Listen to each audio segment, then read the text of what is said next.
Hey, what up you guys? Today is a beautiful day. We are headed to look at a Tennant T260. It's at this fitness place. If you're in the Shreveport to Dallas, Texas, East Texas area, and you need any help with repairing scrubber machines, please comment on there and ask. We can definitely help you out with that. We're going to see today a Tennant T260. See, they said it's not turning on, so we're gonna go into this fitness place. All right, so we finally made it back here to the machine, checking it out. See what's going on with it. You can already tell this is busted. I'm breaking the keys inside these machines. I'm not sure why.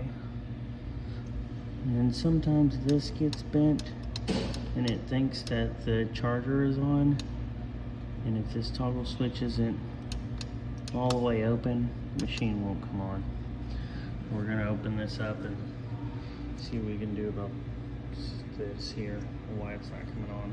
All right, so I got it opened up and it's still not coming on.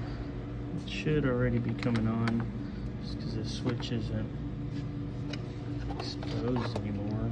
But it looked like that one was torn a little bit. We're gonna fix that. Let's see why this isn't coming on. Check for voltage. Check our fuses in here.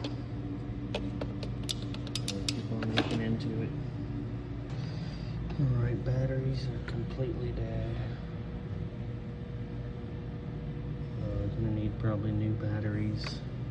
Looks like this hose is busted. And of course the key fob is busted.